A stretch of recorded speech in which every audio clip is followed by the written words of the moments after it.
আলহামদুলিল্লাহ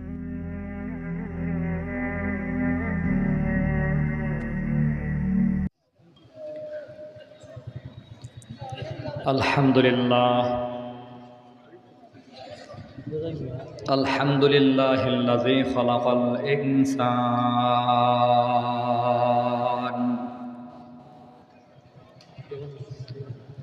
ওয়া আল্লামাহুল বায়ান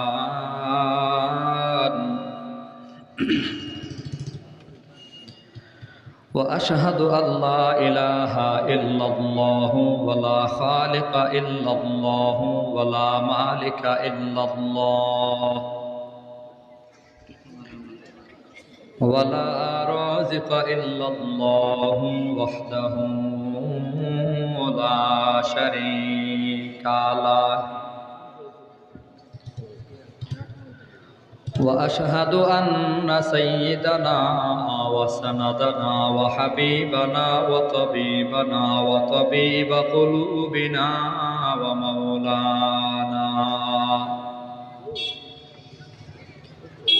ومولانا محمدا عبده ورسوله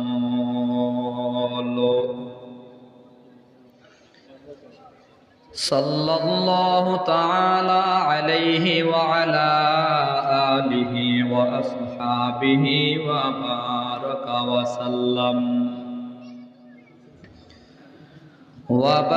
وبارك وسلم تسليما كثيرا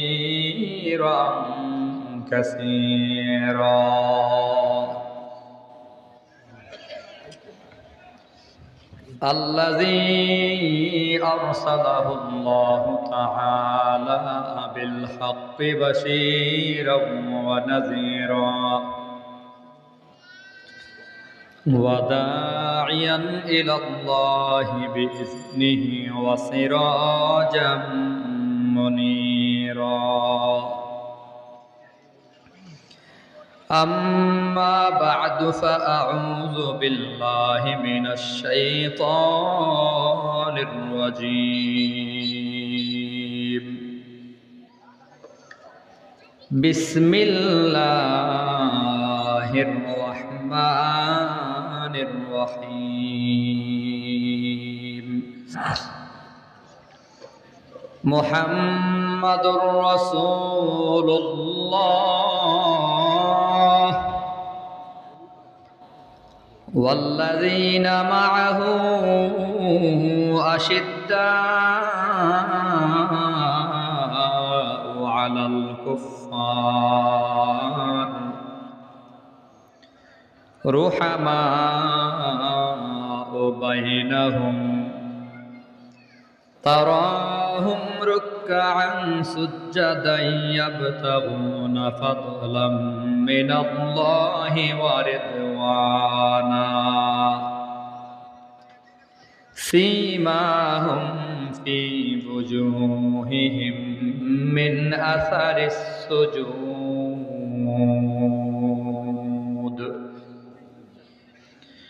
فقد قال النبي صلى الله عليه وسلم أصحابي كالنجوم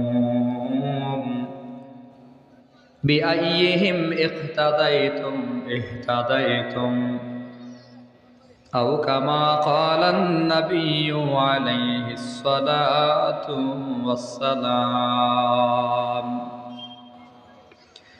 صدق الله العظيم وصدق رسوله النبي الكريم ونحن على ذلك لمن الشاهدين والشاكرين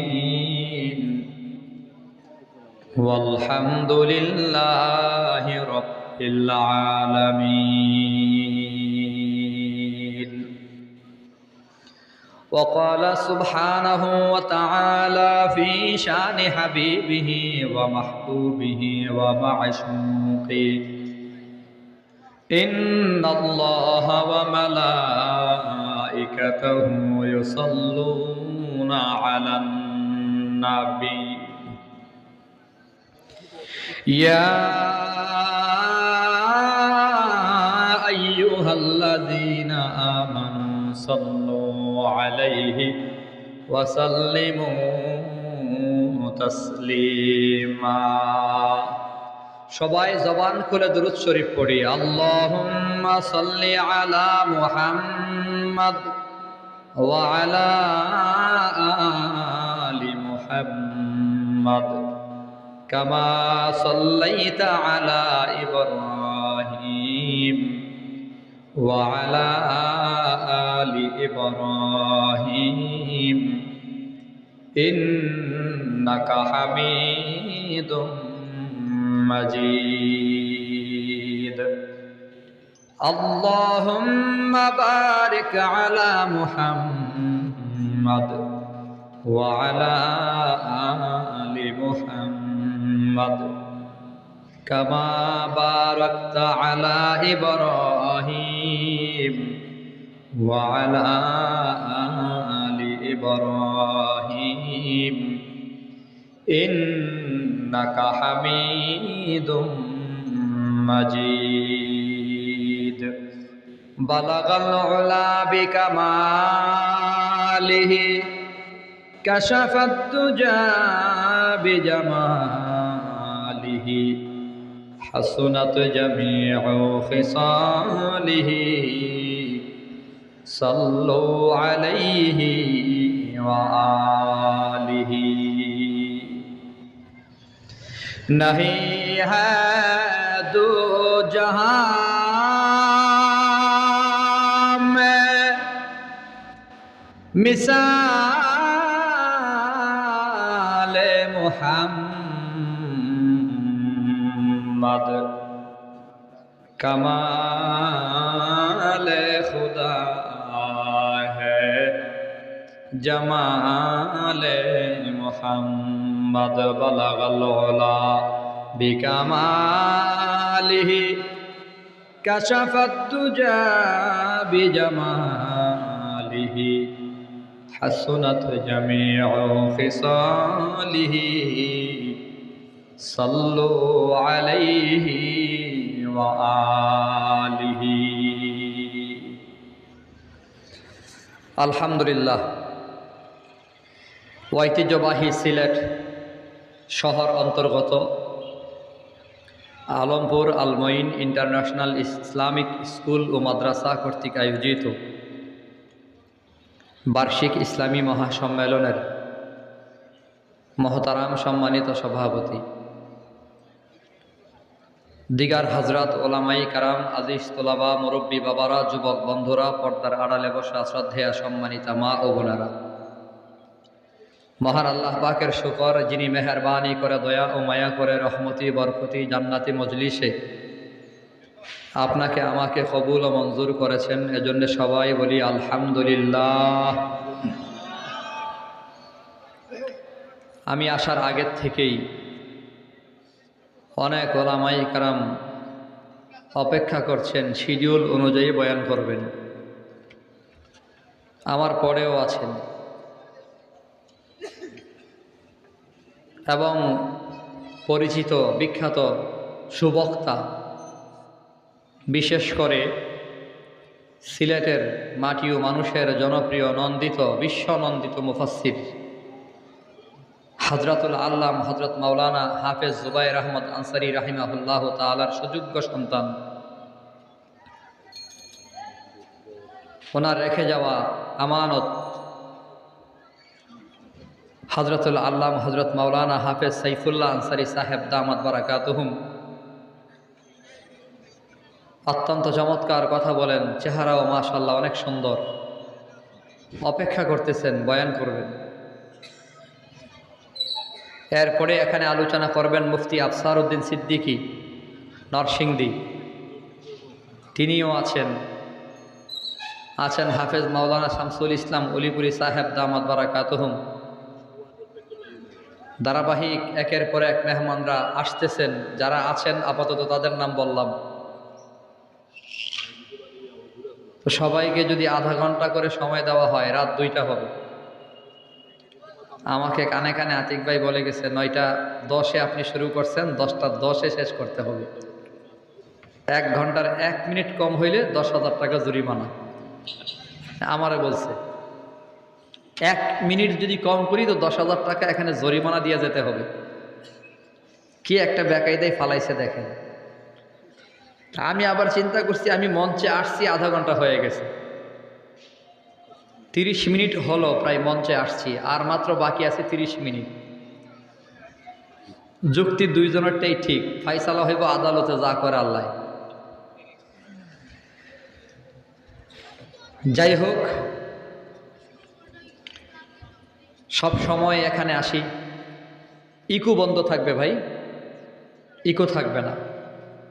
সব সময় আসি, কথা হয়, আজকে হয়তো একটু কম হবে। সংক্ষিপ্ত কথার ভেতরে একটা মেসেজ নিতে চাই। আজকে পুরো পৃথিবীতে মুসলমানরা নির্যাতিত, নিষ্পেষিত, নিপীড়িত। মুসলমানদেরকে গোনায় ধরতে চায় না। 71-এর স্বাধীনতা যুদ্ধেও কিন্তু আলেম ওলামাদের ভূমিকা ছিল, মুসলমানদের ভূমিকা ছিল। স্বাধীনতার যুদ্ধের ঘোষণা হয়েছে ইনশাআল্লাহ বলার মাধ্যমে। এদেশকে স্বাধীন করেই ছাড়ব ইনশাআল্লাহ, অর্থাৎ আল্লাহর ক্ষমতার উপর ভরসা করেই ঘোষণা। কিন্তু আমরা দেখলাম 71-এর মুক্তিযোদ্ধার চেতনাকে তারা আস্তে আস্তে করে ইসলাম এবং মুসলমানদের থেকে আলাদা করে ভিন্ন একটা চেতনা দাঁড় করিয়েছে, সেটা হলো মুজিববাদ চেতনা। অথচ বেশিরভাগ মুসলমান জীবন দিয়েছে।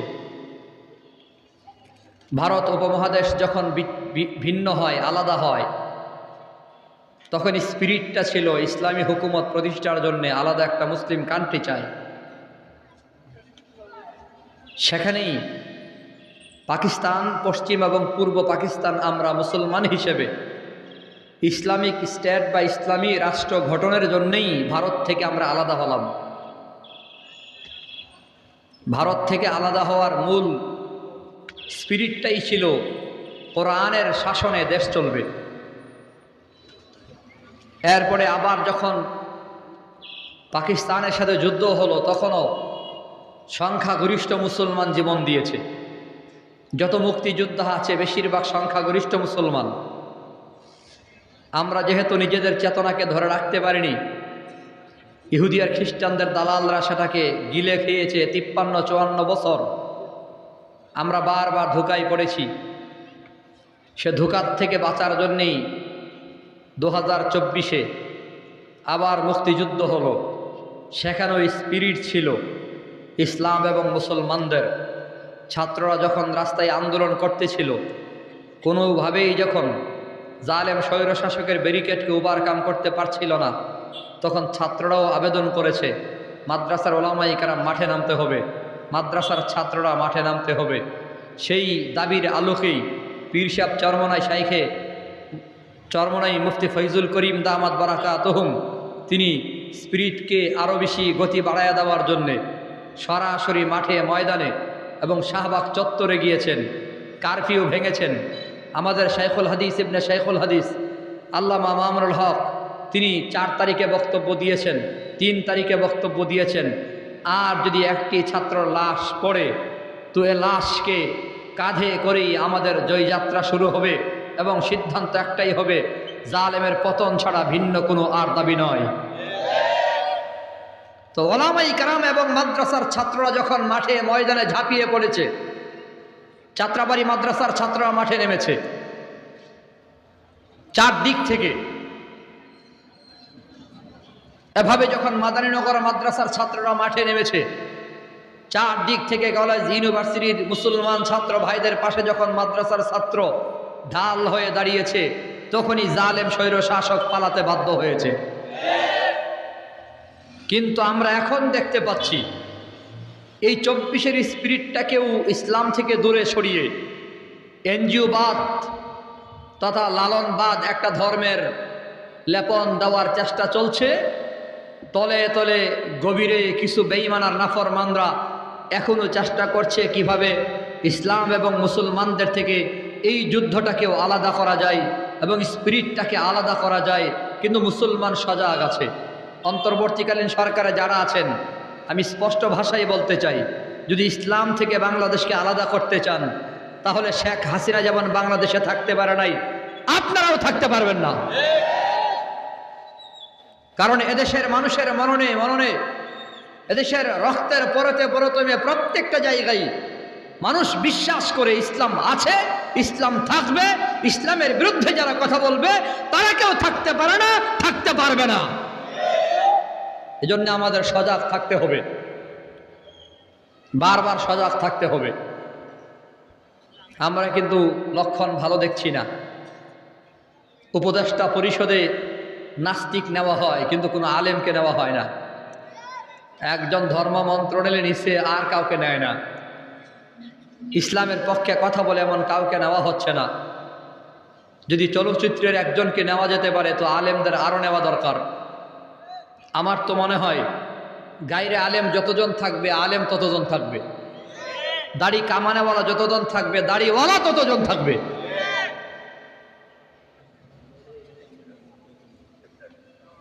কারণ এই যুদ্ধে আলেমরাই সবচেয়ে বেশি, স্বাধীনতার 53-54 বছরে সবচেয়ে বেশি বৈষম্যের শিকার হয়েছে ইসলাম এবং মুসলমান। কথা বলেন ঠিক কিনা? আমরা বারবার পিছিয়ে যাই কেন? কারণ একটাই, আমাদের সামনে সাহাবা আজমাইনদের আদর্শ নাই। আমরা যদি সাহাবা আজমাইনদের মতো হতাম, সাহাবা আজমাইনদের মতো বৈশিষ্ট্য আমাদের মধ্যে থাকতো, তাহলে এদেশে কোনো বেঈমান নাফরমান ইসলাম এবং মুসলমানকে মাইনাস করার কোনো চক্রান্ত বা ষড়যন্ত্র করতে পারত না।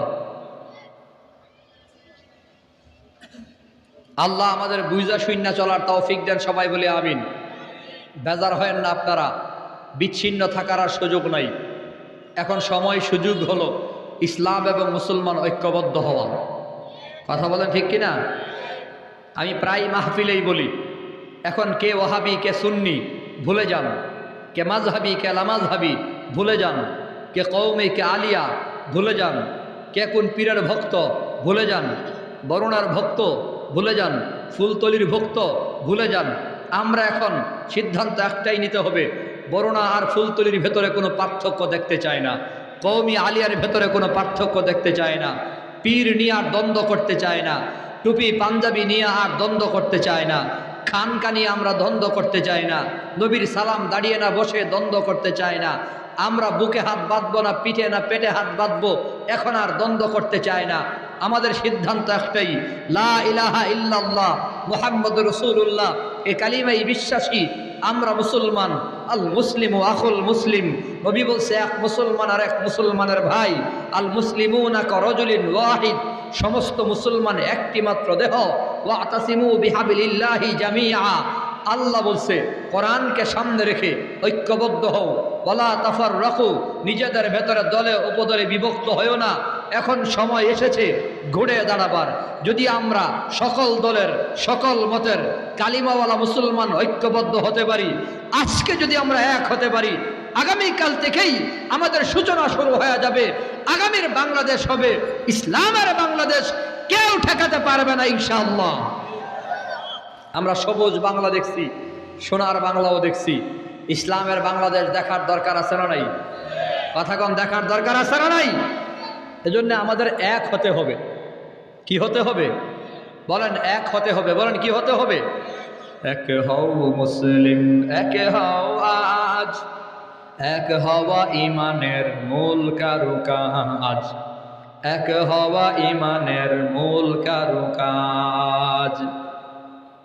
এক হও মুসলিম, এক হও আজ, এক হওয়া ইমানের মূল কারুকাজ, এক হওয়া ইমানের মূল কারুকাজ। একটু আওয়াজ দিয়া বলেন, এক হওয়ার দরকার আছে না নাই? এখন কি আর দলাদলির সময় আছে? হ্যাঁ, এক হও মুসলিম, এক হও আজ, এক হওয়া ইমানের মূল কারুকাজ।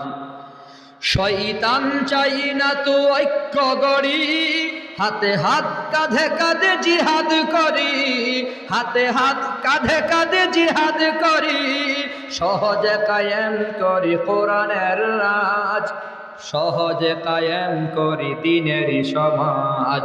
এক হও মুসলিম, এক হও আজ, বলেন এক হও মুসলিম, এক হও আজ।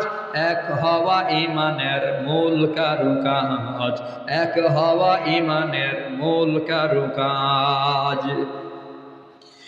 ঐক্যকে ভয় পাই সারা দুনিয়া, ভয়ে কাঁপে সন্ত্রাসী যত খুনিরা, ভয়ে কাঁপে সন্ত্রাসী যত খুনিরা। হোক না সে যত বড় মহারংবাজ, হোক না সে যত বড় মহারংবাজ। এক হও মুসলিম, এক হও আজ, এক হওয়া ইমানের মূল কারুকাজ, এক হওয়া ইমানের মূল কারুকাজ। ঐক্যই বিজয়ের বড় হাতিয়ার, ঐক্যই বিজয়ের বড় হাতিয়ার। মর্যাদা শক্তি সে মহাজনতার, মর্যাদা শক্তি সে মহাজনতার। ক্ষুদ্রকে সে বানাই রাজা মহারাজ, ক্ষুদ্রকে সে বানাই রাজা মহারাজ। এক হও মুসলিম, এক হও আজ, এক হওয়া ইমানের মূল কারুকাজ, এক হওয়া ইমানের মূল কারুকাজ। আমরা যদি এক হতে পারি, আমাদের সামনে কোনো বেঈমান দাঁড়াতে পারবে? কথাগণ, বেঈমান দাঁড়াতে পারবে? আগরতলার উপাস থেকে হুমকি ধামকি দিচ্ছে, বাংলাদেশ দখল করে ফেলবে।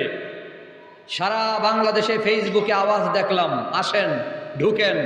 আগরতলা দিয়ে ঢুকলে প্রথমেই ব্রাহ্মণবাড়িয়া, আর ব্রাহ্মণবাড়িয়ার মানুষ যেই গরমের গরম, সৎ কইটারে মুসলমানি না করে ছাড়বে না। কথাগান ঠিক কিনা? ইমান বলার কোনো ভয় নাই মিয়া। কাফের বেঈমানদের দিলের ভেতরে ভয়ের শেষ নাই, কারণ তাদের মালিকের সাথে কোনো সম্পর্ক নাই। মুমিনের কোনো ভয় নাই, কারণ মুমিনের সম্পর্ক আছে মালিকের সাথে। ওই মালিকের নাম কি? সবাই বলেন, মালিকের নাম কি? সবাই তো কথা কয় না, আওয়াজ তো পায় না। কান মালিক কে? যার সাথে আল্লাহ আছে তার কোনো ভয় ভয় নাই। আমি একটা হিসাব করেছি, বদর যুদ্ধে ১,৫০০ বছর আগের হিসাব, ১৫০০ বছর আগের হিসাব। একটু দুই কান দিয়ে শোনেন। বদর যুদ্ধে মুসলমানের সংখ্যা হলো ৩১৩। মুসলমানের সংখ্যা কত? সবাই বলেন, বদর যুদ্ধে মুসলমানের সংখ্যা কত? আর মুসলমানদেরকে ধ্বংস করার জন্য যারা চিন্তা করেছে, ওই কাফেরদের সংখ্যা হলো ১,০০০। কাফেরদের সংখ্যা কত? ১,০০০। মনে রাখেন, ৩১৩ দিয়া ১,০০০কে ভাগ করলে মাথা প্রতি জন প্রতি ৩ জন, অর্থাৎ একজন মুসলমানের বিরুদ্ধে ৩ জন কাফের। একজনের বিরুদ্ধে কয়জন কাফের? ৩ জন। হিসাবটা এটুকু মনে রাখেন, একজনের বিপরীতে ৩ জন। মুসলমান ১ জন, কাফের ৩ জন। মুসলমান ৩১৩, কাফের ১,০০০। আজকে ১,৫০০ বছর পরে, ১,৫০০ বছর পরে আমি একটা হিসাব করেছি, ভারত বাংলাদেশ মিলিয়ে, যেহেতু ওখান থেকে আমাদেরকে হুমকি ধামকি দেওয়া হচ্ছে, আমি হিসাব করে দেখেছি নরেন্দ্র মোদীর গোলাম হলো ১২০ কোটি। ভারত বাংলাদেশ মিলিয়ে মোহাম্মদ নবীর উম্মত হলো ৩৬ কোটি। ৩৬ কোটি দিয়া যদি ১২০কে ভাগ করা হয়, তাহলেও হিসাব বরাবর একজনের বিপক্ষে ৩ জন। আরো জোরে খান আল্লাহু আকবার বলেন। একজনের বিপক্ষে কয়জন? আমাদের আকাবির সাহাবাই কারাম যেহেতু একজন ৩ জনকে পরাজয় বরণ করিয়েছে, একজনের বিপরীত ৩ জন যেহেতু পালিয়েছে, আমরাও বিশ্বাস করি যদি আমাদের সাথে পায়ে পাড়া দিয়ে যুদ্ধ করতে চাই, কিন্তু আগেই বলে রাখি, আমরা যুদ্ধ চাই না, আমরা শান্তি চাই। বন্ধু দেশ, প্রতিবেশী দেশ, পাশের দেশ বন্ধুর আচরণ করলে আমরা বুকে নিতে চাই, বন্ধুর আচরণ করলে গলায় গলা লাগিয়ে চলতে চাই। কিন্তু তারা যদি আমাদের উপরে প্রভুত্ব খাটাতে চাই, মালিক হয়ে গোলাম বানাতে চাই, তাহলে ১৭ কোটি বা ১৮ কোটি মুসলমান ছেড়ে দিয়ে কথা বলবে না। একজন তিনটাকে জাহান্নামে পাঠিয়ে দেওয়ার জন্য প্রস্তুত আছে, একটাকেও ছাড় দেওয়া হবে না, হবে না, হবে না। মুসলমানদের কোনো ভয়। প্রথম কথা মনে রাখবেন, আমরা যুদ্ধ চাই না, শান্তি চাই, আমরা মোহাব্বত ভালোবাসা চাই। কিন্তু কেউ যদি আপনার ঘাড় মটকাইতে চায় তখন কি ছাড় দেওয়া যাবে? কথা কয় না, তখন কিন্তু ছাড় দেওয়া যাবে না। এই কথাটা অনেক মুসলমানের সন্তানরা বুঝে না। অনেক মুসলমানের সন্তান আছে যারা নরেন্দ্র মোদীর দালালি আগেও করেছে, এখনো করে। ওরা মনে করেছিল নরেন্দ্র মোদী বোধহয় আমাদের ক্ষমতায় বসায় রাখবে। চিন্তা করছেন? আলেম ওলামাদের দুশ্মন বানায়া জালেম মোদীরে বন্ধু বানাইছে। আলেমদের দুশ্মন বানায়া জালেম মোদীরে বন্ধু বানাইছে। আর ভাবছিল মোদী দাদা বাবু আমারে ক্ষমতায় বসায় রাখবে, অঙ্ক ক্লিয়ার করেছে, 41 সাল পর্যন্ত ক্ষমতা ছাড়তাম না, দৈন্তান নয়াকান না। আল্লাহ কই ক্ষমতা নরেন্দ্র মোদীর হাতে না, ক্ষমতা আমার হাতে। যার দরুন সেনা প্রধানকে আমি ঘুরাইয়া দিলাম, তুমি মনে করেছিলা, বলেছিলা 41 পর্যন্ত ক্ষমতা ছাড়বা না। সেনা প্রধান বলে, না না ম্যাডাম, 41 সাল বহুদূর, সময় মাত্র 40 মিনিট। কয় মিনিট? কুলিল্লাহুম্মা মালিকাল মুলক তু'তিল মুলকা মান তাশা ওয়া তানজিউল মুলকা মিম্মান তাশা ওয়া তু'ইজ্জু মান তাশা ওয়া তুযিল্লু মান তাশা। মুসলমান যুবক ভাইরা আওয়াজ দিয়া বলেন, ক্ষমতার মালিক কে? আরো মোহাব্বতে বলেন, ক্ষমতার মালিক কে? আল্লাহ যারা চায় ক্ষমতার চেয়ারে বসায় রাখে। আল্লাহর সাথে আবার নাফরমানি করলে লাথি মেরে আল্লাহ ক্ষমতার থেকে নামায়া দেয়। সম্মানের মালিক আল্লাহ। আবার যদি কেউ আল্লাহর সাথে নাফরমানি করে তো নমরুদের আল্লাহ জুতার বাড়ি লাগায়া যেমন বেইজ্জতি করেছে, ফেরাউনকে পানিতে চুবাইয়া ডুবাইয়া আল্লাহ অসম্মান করেছে। আল্লাহর সাথে যখন নাফরমানি কোনো বেয়াদব করবে, ক্ষমতার গরম দেখাবে, তো আল্লাহ তাআলা তারে অসম্মান করবে, বেইজ্জতি করবে, অসম্মান এমন পর্যায়ের হবে তাদের নাম নেওয়ার মতো কোনো মানুষ খুঁজে পাওয়া যাবে না। ক্ষমতার মালিক জোরে বলেন কে?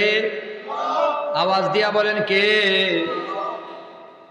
আরে মিয়া, অনেকে মনে করে ঘটনা কি বুঝলাম না,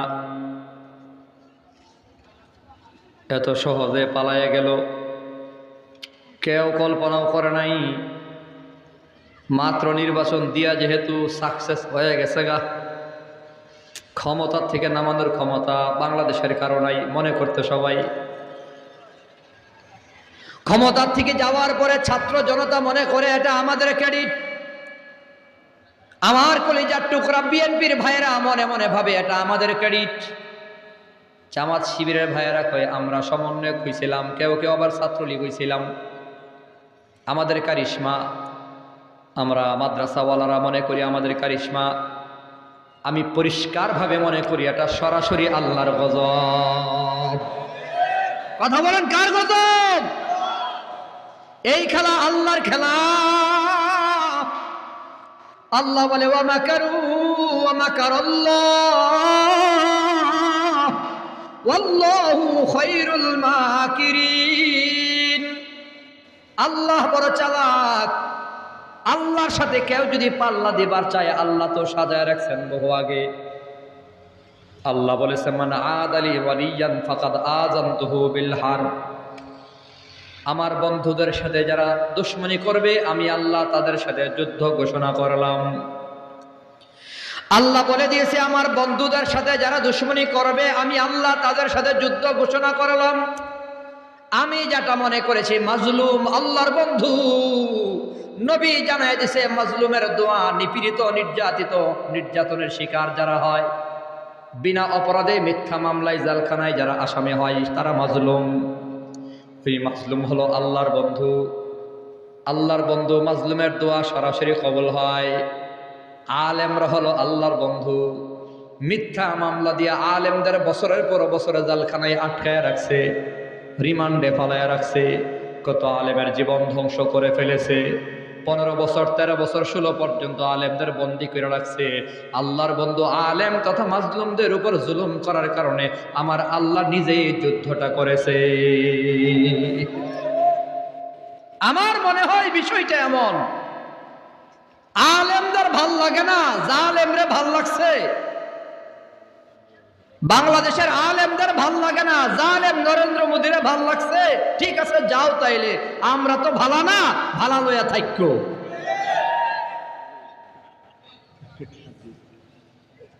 আর না হয় ইউকে আছে, ইউএসএ আছে, কানাডা আছে, আমেরিকা আছে, কত দেশ আছে, আর কোথাও জায়গা নাই। নরেন্দ্র মোদীর বাড়ি থেকে পোলা পাইনা বড় খারাপ, কি গান বানাইছে, মোদীরও বউ নাই, হাসিনারও জামাই নাই। এই খেলাটা কার? জোরে কান্না মিয়া। অতএব আলেমের বিরুদ্ধে কেউ যায়েন না মিয়া। আল্লাহর নবী বলে, কোন আলিমান, তুমি নিজে আলেম হয়ে যাও, আও মুতাআল্লিমান, না হয় আলেমের ছাত্র হয়ে যাও, আও মুস্তামিআন, না হয় আলেমের শ্রোতা হয়ে যাও, আও মুহিব্বান লিল আলেম, না হয় আলেমের বন্ধু হয়ে যাও। আলেমরে বন্ধু মনে করো, আলেমরে দুস্তি মনে করো, আলেমদের মোহাব্বত করো।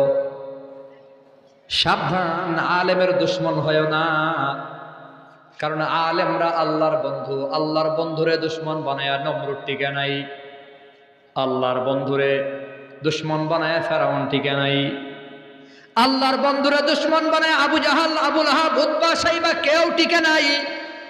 এই বাংলার জমিনে আল্লাহর বন্ধু আলেমদের দুশ্মন বানায় শেখ হাসিনাও টিকে নাই। এখন যদি একদল মনে করো দাওয়াতে তবলিগের গাট্টি নিয়ে ঘুরো আর চিল্লার গরম দেখাইয়া আলেমদের সাথে দুশ্মনী করো, যেমন তোমরা করেছ টঙ্গীর ময়দানে রাতের আধারে রামদানিয়া চাক্কু ছুরি নিয়া নিরীহ সাথীদেরকে হত্যা করলা, শহীদ করলা, 3 জন সাথীকে তোমরা মেরে ফেললা, আলেম ওলামাদের উপর টর্চার অত্যাচার করলা, আলেমদের বিরুদ্ধে যাবা, তাহলে মনে রাখো তোমাদেরকে বাংলার জমিনের মানুষ তবলিগের সাথে মনে করবে না, তোমাদেরকে মনে করবে সন্ত্রাসী লীগের ছাত্র সংগঠন, আর না হয় শেখ হাসিনার দালাল।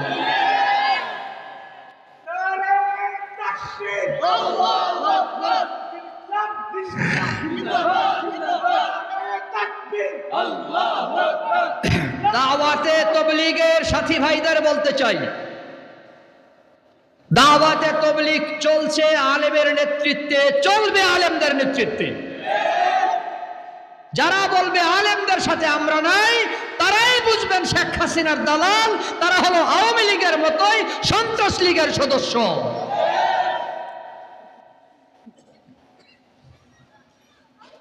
বেজার হন নাকি আবার? শেখ হাসিনার মতো সন্ত্রাসীর জায়গা বাংলার জমিনে নাই, আর তুমি গাট্টি লয়েছে সন্ত্রাসী করবা। এজন্য টঙ্গীর ইস্তেমার ময়দান চলবে আলেমদের তত্ত্বাবধানে, কথা বলেন ঠিক কিনা? কাকরাইল মসজিদ চলবে আলেমদের তত্ত্বাবধানে, আলেমরাই করবে দ্বীনের কাজ, আলেমদের নেতৃত্বে আমরা দ্বীনের মেহনত করব, দ্বীনের কাজ করব।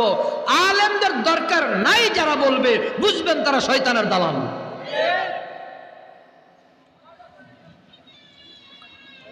আল্লাহ আমাদের বোঝার তৌফিক দেন, সবাই বলি আমিন। যেটা বলতেছিলাম, সাহাবা আজমাইনদের নমুনা আমাদের হতে হবে।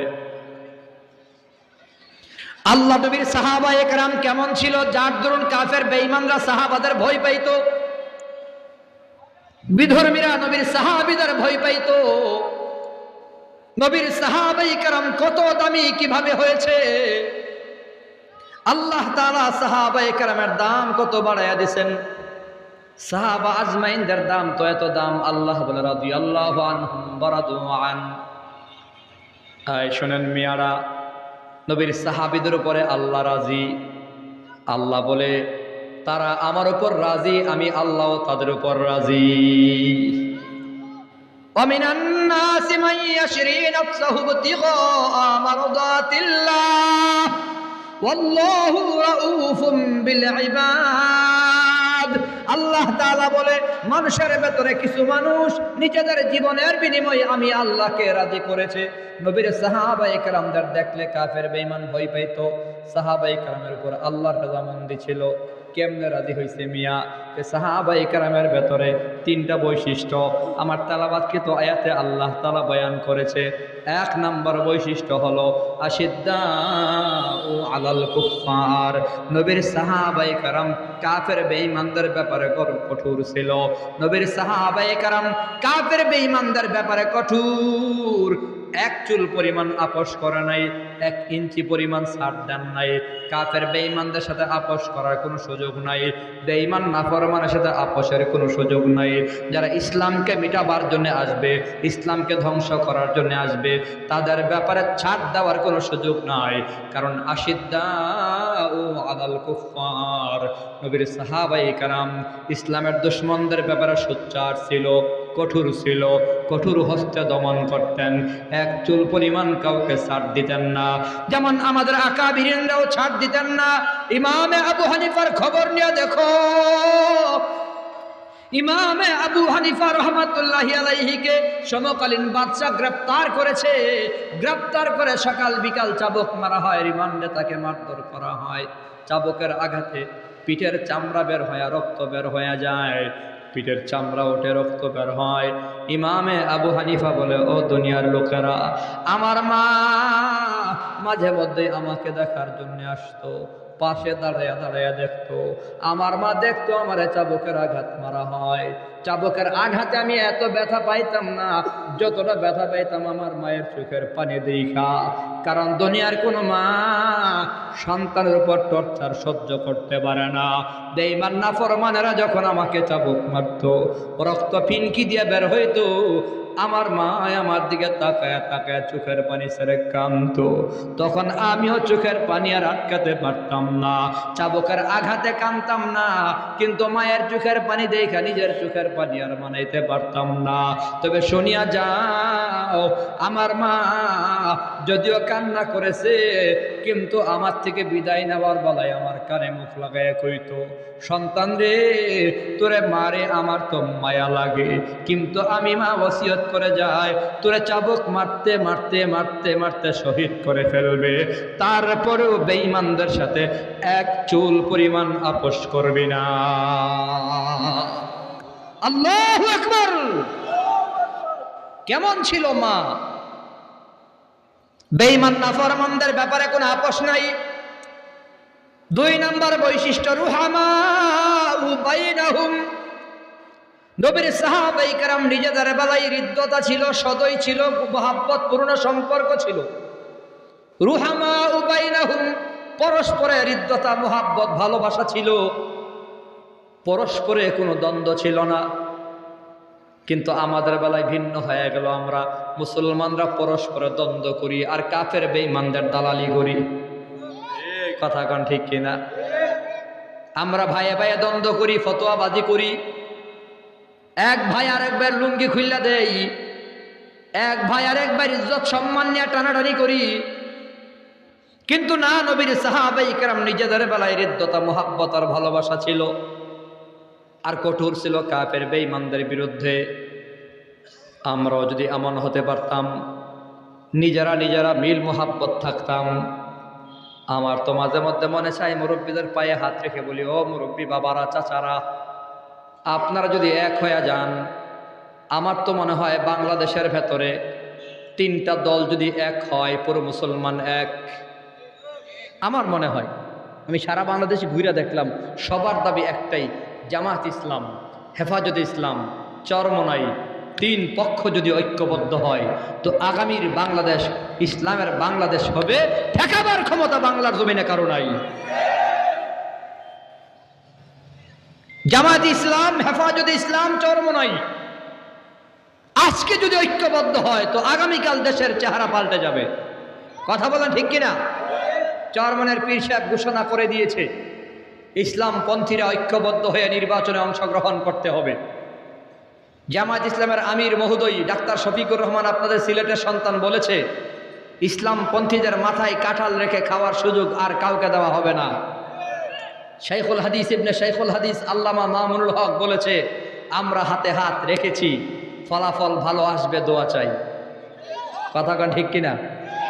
আমি বিএনপির ভাইদেরও বলতে চাই, আওয়ামী লীগ যারা করেছেন মুসলমান ভাইদের বলতে চাই, জীবনে আমরা ভুল করতেই পারি, রাজনৈতিকভাবে বিভিন্ন মতাদর্শে ছিলাম, সময় এসেছে দেশটাকে নতুন করে সাজাবার।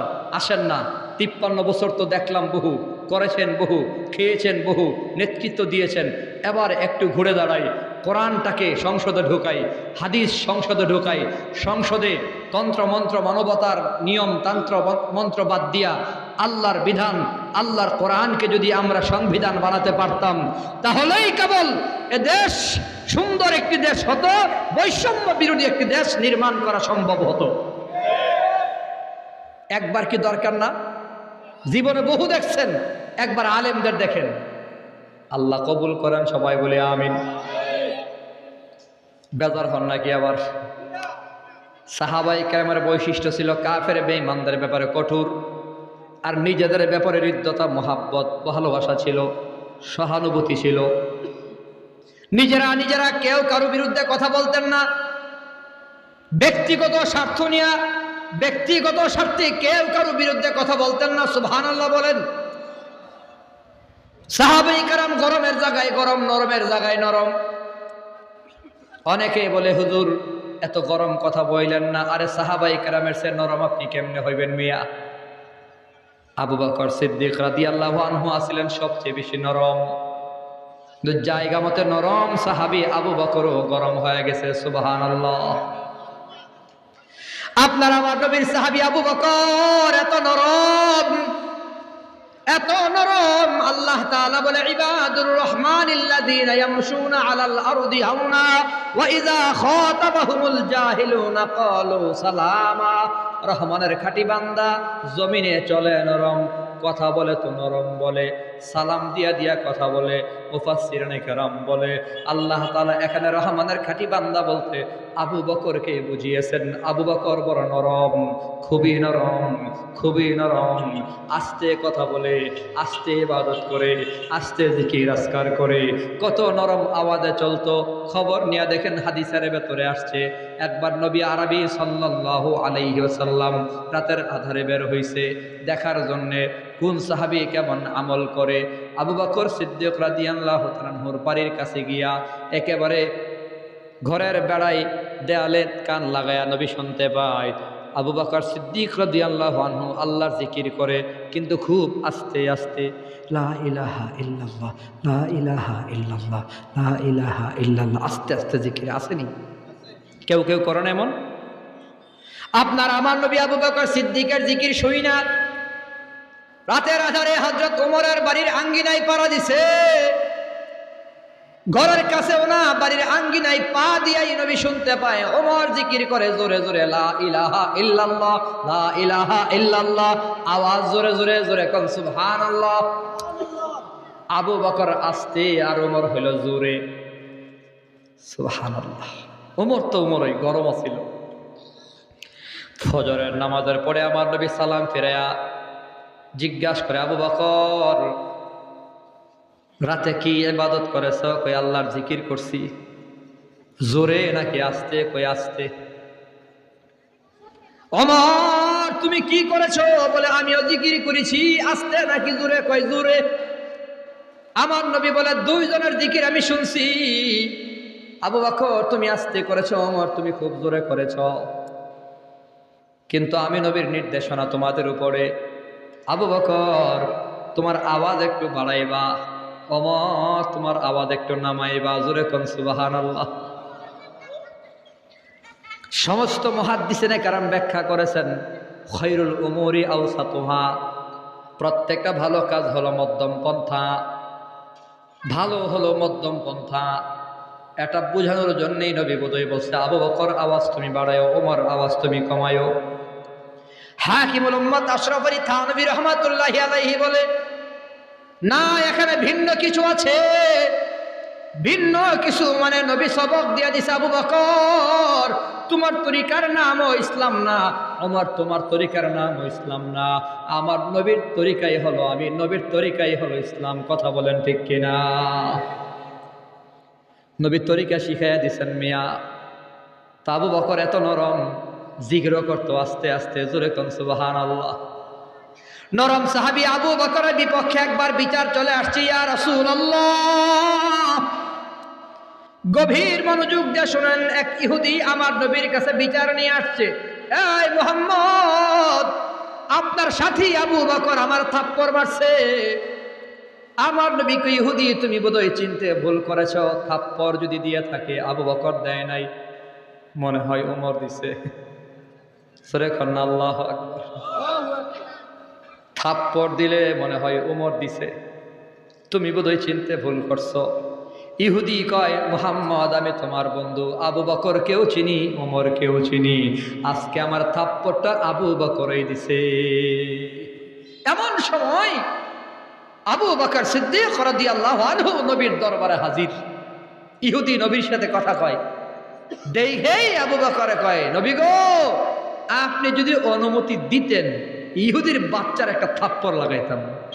সুবহানাল্লাহ। আমার নবী মুচকি হাসি দিয়া কে বুঝা লাইছি, তাইলে আজকে কামরায় আমার শ্বশুরই করছে।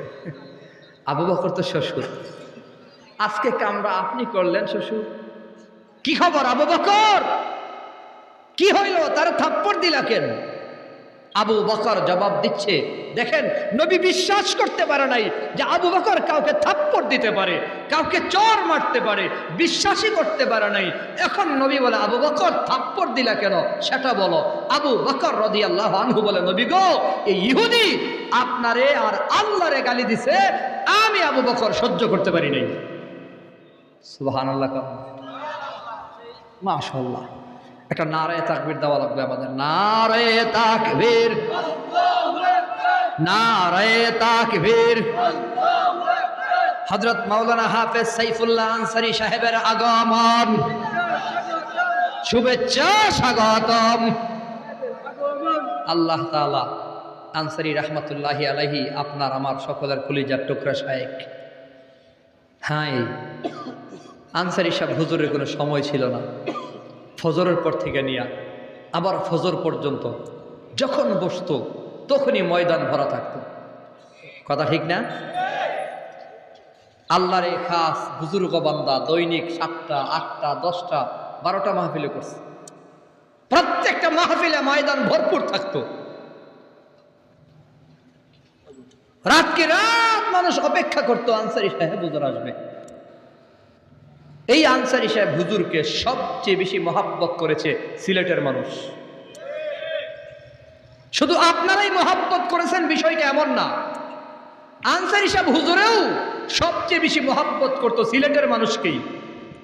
বছরে যদি 600 প্রোগ্রাম করেছে, সামনে আসেন, বছরে যদি 600 প্রোগ্রাম করেছে, আমরা মাঝে মধ্যে মাহফিলের শিডিউল নিয়ে যাইতাম, দেখতাম যে কয় লেখা আছে সিলেট 4টা, 5টা, 7টা, এভাবে লেখা।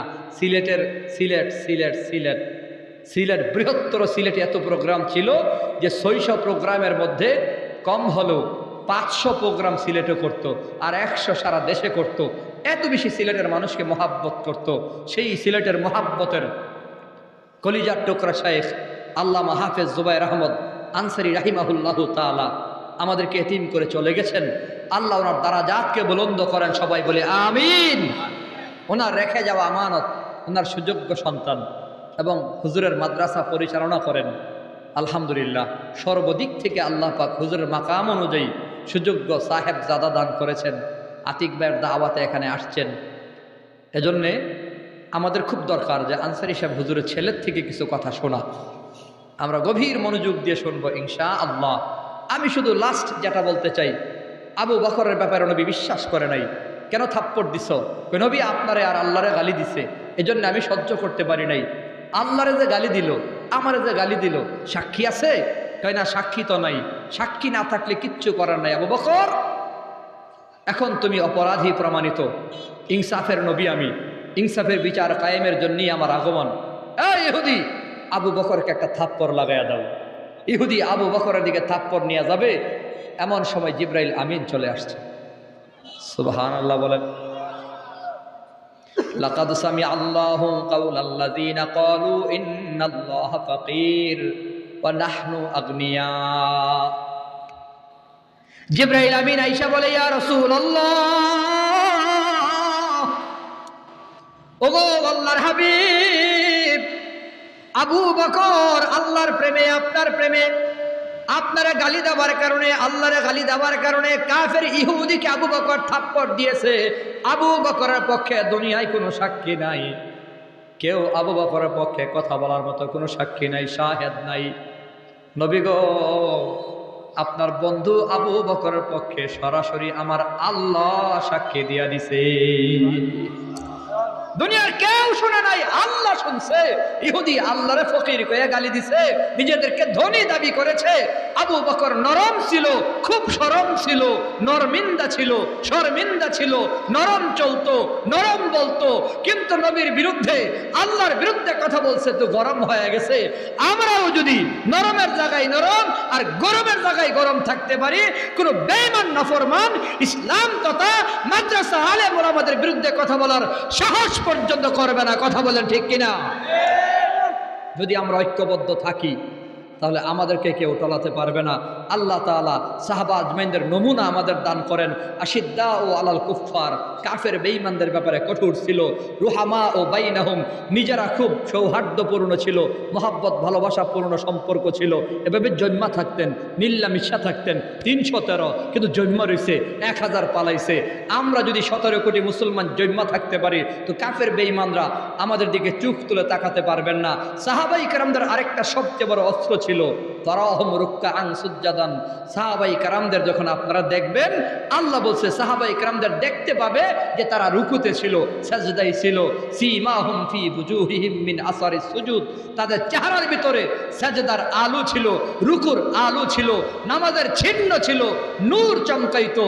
তথা সাহাবা আজমাইন পাক্কা নামাজি ছিল, পাক্কা নামাজি ছিল। আমরাও যদি পাক্কা নামাজি হতে পারি, ঈমান যদি আমাদের মজবুত হয়, খেলাফত আমাদেরকে আল্লাহ উপহার দেবেন, কোনো সন্দেহ নাই। আল্লাহ তাআলা এই বাংলার জমিনে ইসলামী হুকুমত প্রতিষ্ঠিত করে দেন, কোরআনের রাজ কায়েম করে দেন, সংসদে কোরআনওয়ালাদেরকে আল্লাহ পাঠিয়ে দেন। সকলে বলি আমিন। বাংলাদেশের মুরব্বী ওলামা ইকরাম ঐক্যবদ্ধ হচ্ছে, আমরা এক থাকব। যেখান থেকে যে আলেমকে প্রার্থী ঘোষণা হবে, সে আলেমের জন্য আমরা জানে মালে কাজ করব। অথবা আলেমের দরকার নাই, স্থানীয় ওলামাই কারাম, মুরব্বী ওলামাই কারাম, শাইখে বরুণা সহ মুরব্বী আলেমরা যদি কাউকে সমর্থন করে, সে আলেম না, আলেম দলের না, কিন্তু আলেমরা বৃহৎ স্বার্থে ঐক্য করতে গিয়ে কোনো প্রার্থীকে যদি সমর্থন করে, তার পক্ষে জানে মালে কাজ করে আগামীর বাংলাদেশটাকে আমরা ইসলামের বাংলাদেশ হিসাবে নির্মাণ করতে চাই। আল্লাহ কবুল করেন, মাদ্রাসা কবুল করেন। আখের পর্যন্ত বয়ান শুনবো, দোয়া চাই সকলের কাছে। সবাই ভালো থাকুন, সুস্থ থাকুন। ওয়া আখিরু দাওয়ানা আলহামদুলিল্লাহি রাব্বিল আলামিন। আসসালামু আলাইকুম ওয়া রাহমাতুল্লাহি ওয়া বারাকাতুহু।